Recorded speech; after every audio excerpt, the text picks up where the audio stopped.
Идея разработки концепции «Азиатский горный сад» принадлежит доктору географических наук, профессору Эмилю Джапаровичу Шукурову. Это известный биолог, эколог в Кыргызстане, вы о нем знаете. И при разработке этой концепции участие приняли представители ботанических садов из России, Тверской ботанический сад, из ботанического сада Кью, Англия, и Миссурийского ботанического сада из Соединенных Штатов Америки. Совместно с нашими сотрудниками, вместе с экспертами, экологами, общественностью, вот в комплексе они разработали эту концепцию, и была представлена карта планирования, что и где будет. Конечно же, ее идея заключалась в том, чтобы на территории ботанического сада в Кыргызстане представить растения горных стран мира. Здесь скептики могут сказать, что Кыргызстан, столица Кыргызстана находится в пригорной зоне, это не горный участок, и Азиатский горный сад не может быть здесь воссоздан, но все-таки мы хотели показать представителей флоры горных стран именно на территории ботанического сада для гостей, жителей, биологов, туристов в Кыргызстане. По этой концепции здесь будут несколько образовательных центров. Это входная группа, в котором будут конференц-зал, библиотека, классы для обучения, магазины для реализации именно продукции ботанического сада и выставочные павильоны.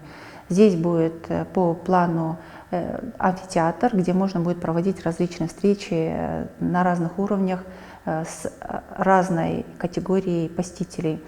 Здесь представлен также интерактивный музей, в котором будет выставлены экспозиции именно нашего ботанического сада, его истории, и интерактивные залы, где можно будет проводить выставки других заинтересованных лиц, которые бы хотели показать свои работы.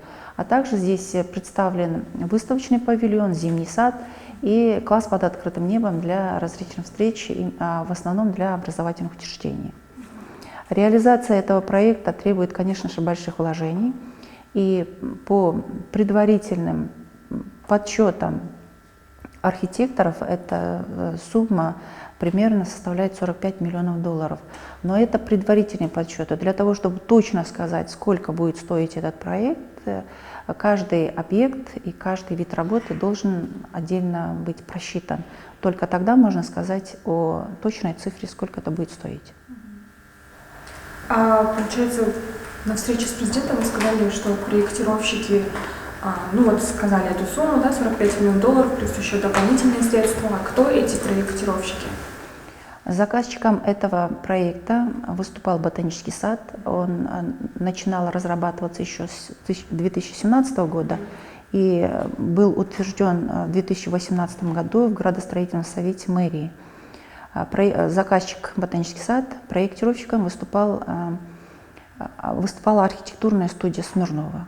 И оплата была проведена через общественный фонд ЮСАИДом. А источник финансирования, получается, из бюджета, это из бюджета деньги или как? Для реализации этого проекта, конечно же, нужны и бюджетные деньги, и спонсорские, и грантовые.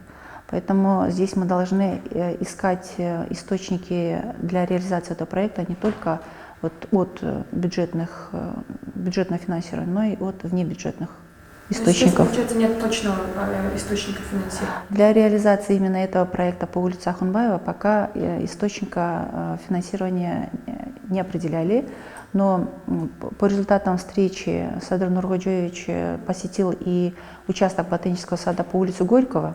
В частности, посетил он лабораторию цветочно-декоративных растений, увидел нашу оранжерею, ознакомился с его коллекцией, с результатами труда, который там проводится, и предложил первым этапом реконструкцию всего ботанического сада начать именно с этого участка, с этой лаборатории. И я надеюсь, что в самое ближайшее время уже начнутся работы по его реконструкции.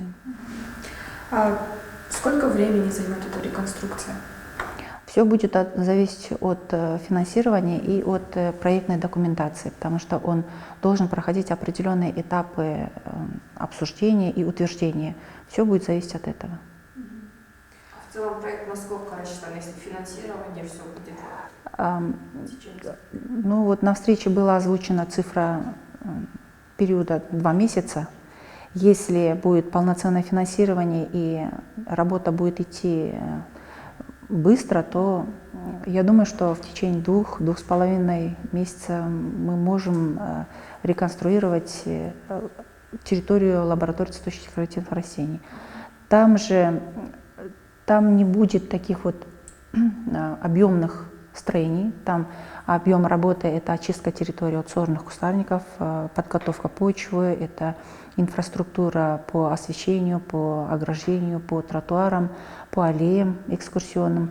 И отдельным вопросом стоит строительство нового оранжерейно-тепличного комплекса площадью более 2000 квадратных метров. Существующая оранжерея — это 550 квадратных метров. И коллекционный фонд у нас ежегодно пополняется, и нам нужно просто расширить эту оранжерею и для того, чтобы мы могли полноценно показать всем нашим посетителям, гостям города, какие растения есть у нас в коллекции, какая работа там ведется. Получается, в целом реконструкция начнется именно с по улице Горького? Да. Ага, и потом сюда? Да. На этапе там рядом еще стоит дендрарий-заповедник расположен. Вторым этапом, возможно, мы будем реконструировать этот участок, но там тоже таких вот полноценных строений не предусмотрено, там тоже нужно вот только инфраструктурные изменения нужно делать. Очистка, ограждение, освещение, видеонаблюдение, экскурсионные тропы и, конечно же, новые посадки. И вот президент на встрече с вами сказал, что если вы вдруг с Академией наук не сможете смотреть за садом на Кореева, то можно отобрать его у вас за 5 секунд. Как вы считаете, возможно ли это и почему он это сказал, к чему? Я думаю, что это он сказал с целью как бы подстегнуть нас, чтобы мы еще лучше работали. И я думаю, что это как бы он дает нам кредит доверия, чтобы мы раньше старались очень хорошо работать и развивать ботанический сад, а с поддержкой президента и с хорошим финансированием, я думаю, что мы будем работать еще лучше. А основные задачи, которые нужно решить для ботанического сада и которые мы добивались, это полноценное финансирование, штатные единицы. Вот два столпа, которые будут влиять на судьбу ботанического сада.